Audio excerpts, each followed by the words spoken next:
So in my work with senior teams, what I find to be an interesting tension is that as a C-suite member, EVP, SVP, I have an entire organization that I'm responsible for that has its accountability, that has expectations over me, and I have expectations over it. And I generally have pretty clear objectives on behalf of the organization that I need to achieve through my organization. Then I show up to the senior executive committee, management board, whatever you want to call it, and now I'm actually a member of a team that is actually looking after the health and welfare of the broader organization. And what I have to do is be able to switch hats from one role to the other. And I generally believe that's something that people struggle with, both in terms of how they show up and how they deal with other people around that table dealing with the same problem. And I'm curious, do you see that? And if so, what do you suggest for people in terms of strategies to deal with this issue, this tension? Yeah, so this is really common. We call it the reference group issue. And what it means is, let's take a very concrete example of what you call the C-suite team. So it's the CEO, a CFO, CIO, SVP of HR, etc. Each of these members is part of that senior team. But they're also leaders of pretty big teams themselves. So they wear two hats, as you say. I lead my function, and I'm also a member of that team. And the issue is when I go to the top team, I don't really feel like a member. I'm actually a leader of my own function. So I go to that team really not as a member, but as a representative of my function. That's how I go there.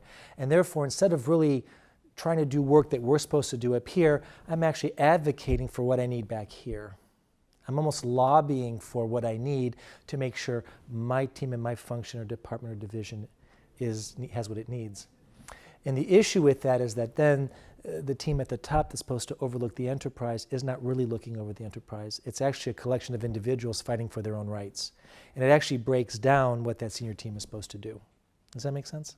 Yeah, so in the circumstance of scarce resources, limited investment capacity, limited risk tolerance, let's say maybe high expectations from either shareholders, investors, or a board, how do I, if I'm the person at the table, kind of manage that responsibility to the organization versus the responsibility to the organization I in fact run? Right.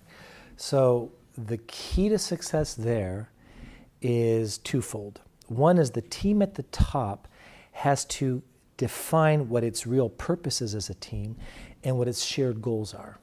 The minute it does that, it invites everybody into a collective set of outcomes. That's the first piece. And to publicly declare those to the organization. Second, it has to allow, though, for each member who's wearing two hats to actually bring to the table the two competing commitments, which are, yes, I want to do what's right for the organization, but I also have to do what's right for my function, department, division, and I have to be able to talk about that in an open manner, and we have to collectively come together and work together to figure out how we make all of that work. When those conversations are open and clear, then the team has the types of conversations which reconcile the enterprise need and the functional, divisional, departmental needs, and that's how the team actually ends up with a better solution. What happens if there isn't that, members go to the senior team as lobbyists, right, as advocates, and they don't quite speak the truth. And most of the work gets done outside of the meetings where the lobbying actually happens. And that is actually counterproductive and goes against the basic ethos of having a team at the top. So essentially, we live in a world of competing demands. Yeah. And I think leaders get to the point of being leaders, especially of large organizations, by being very passionate about the organizations they run. And they're very committed to the people in those organizations. And so as much as it's, sort of theoretically, I would argue, fairly intuitive to understand the idea that I wear two hats and I want to buy into the membership of the organization's purpose and goals, what I imagine is that in practice, it's very difficult to not want to have, as we referred to earlier, the backs of my own team, right? So what is the tension relief, or the way an organization, or a leadership team can create goodwill amongst others, so that I feel that if I give one up this time, I'll get one back next time. How does that actually play out? Does it play out in high-performing teams? It does. It's actually the give and take. So one of the hallmarks of high-performing teams is the art of the compromise. You can't always get everything you want all the time. So what ends up happening is I go to the senior team with my needs, and I hear the needs of another team member. The question becomes, what's in the best interest of the enterprise? And sometimes I have to put my needs on the back burner while my team member gets his or her needs met first. But there's a bit of a check and balance in that equation, because that time I compromised, they're going to hold on to that. And my hope is that next time they may compromise in my direction, and I may get my need met while they don't. And it's that ability to give and take and to be in the art of the compromise that actually leads to the right balancing.